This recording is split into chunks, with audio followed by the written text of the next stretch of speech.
What's going on YouTube? Welcome back to the channel. In today's video, I'll be showing you how to create a very simple drawing app in React Native Expo. And so the example we have is actually just right here. And as you can see, we have a simple canvas where we can draw. In this case, I'm just drawing a hello world, but really you could draw whatever you want. As you can see, I can continue drawing and we can also clear the drawing. And this is a very simple case, but after watching this video, you should be able to extend this to more complicated use cases, maybe particularly suited to your use case.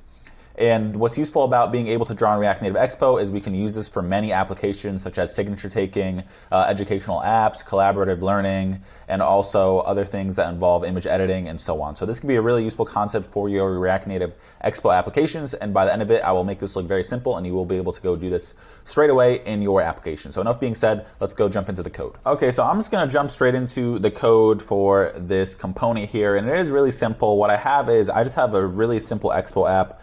And I just use Expo init to create the app. And I'm just working with the base app for this video here. And the only thing we have to npm install is we want to npm install the React Native SVG library. So this is a library that allows developers to render SVG images and use SVG elements in React Native applications. It's probably the most common library to do this in React Native applications. And for those of you guys who don't know what SVG is, it stands for Scalable Vector Graphics, and it's one of the most popular methods or formats to render 2D graphics or even 3D graphics, I believe, in a high quality and resolution independent format.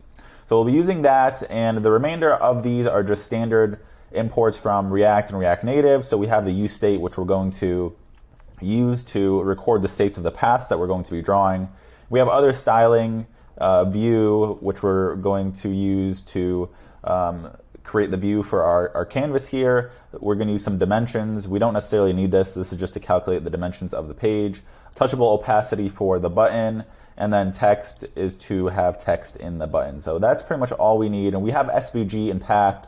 So SVG is the SVG component to render SVG into the view.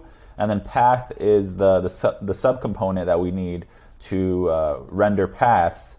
And I'll be explaining more how that works later down here in the code. But we just need SVG and we need path. There are many other things you could do with the React Native SVG library. You can use shapes and other sorts of things for more advanced stuff. But I would imagine after you're done watching this video, you can go figure that out yourself after you read the documentation. It's not that difficult to use other components in SVG, but we will just be using path for simplicity in this video. So now I just have this component here, so it's just a default component. And what I'm setting in the beginning of this component is I'm setting the paths. So as you saw that we can draw multiple paths here. So the first path, the second path. So this path contains all of the information for this information here. So if we don't have this, we can't render all of the paths at the same time. So that's how I designed this in this bit of code. And another thing we have is the current path. So we have some logic while we're drawing the current path as well. So that's separate from the total paths. And then also what we have is cleared button click. So this is just for clearing the screen here. So I can just click this. Anything you see regarding clear is just clearing the paths from the screen. So we don't have to worry about too much about that. So I'm not going to explain that. But that at a high level is when I'm clicking this button, I'm just setting the paths to 0, setting the current paths to 0, and I'm setting the cleared button clicked to true. So we're not going to get into detail about that because that's beyond the scope of this video, but it is generally, I hope, simple to understand. And if you do have any questions about that specifically, let me know in the comment section down below. So let's go down into the HTML before we get into these two functions here. So in the HTML, we have some views. So we have a view component, and in that view component, it has some styling. So I'm just making it the height as 0.7 of the screen and the width of the full screen, and I'm adding a little border around it. And in that view component, what we have is two important things. So we have onTouchMove. So this is a property that it triggers a function when the user touches the screen, and it'll keep triggering that function as long as the user's finger, or in this case, as we're clicking the screen, and as long as we hold down the click on our mouse. The second one we have is onTouchEnd. So you could probably imagine that on this onTouchEnd, there's a helicopter outside. It's loud, sorry about that. But on this onTouchEnd, what happens is this function is triggered after you let go of the mouse or the touch on a screen. So that's simple as that. So in those functions, what we're going to do is onTouchMove.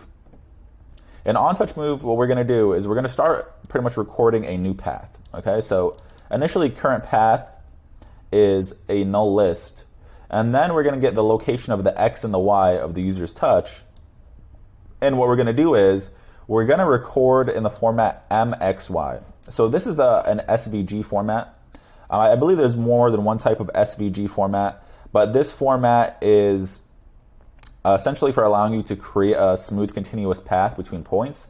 So whatever you have as a line in this format has to start off as M. So you can see down here in the terminal, you see that the first point in the array starts off as M. So that's for the SVG library or the SVG format to know that this is the start of a path, and it'll connect the remaining paths in that line in a smooth manner because of this format. So that's just SVG specific, is why we use M. So if we don't have a current path, what's going to happen is it's going to initialize it with M, and it's just going to get the X and the Y, and as long as the user puts their finger on the screen, it's just going to push new points into this new path list, and it's going to set the current path as new path, and eventually the current path is going to keep increasing as the user's hand or finger is dragging across the screen, and eventually once they let go, so on touch end, what's going to happen is we're going to push that new path, so that's a series of points, we're going to push it to the paths variable. So path is just a series of SVG points, and I'm just going to console log it just to show you guys, as I just did below, to have some sanity check down there.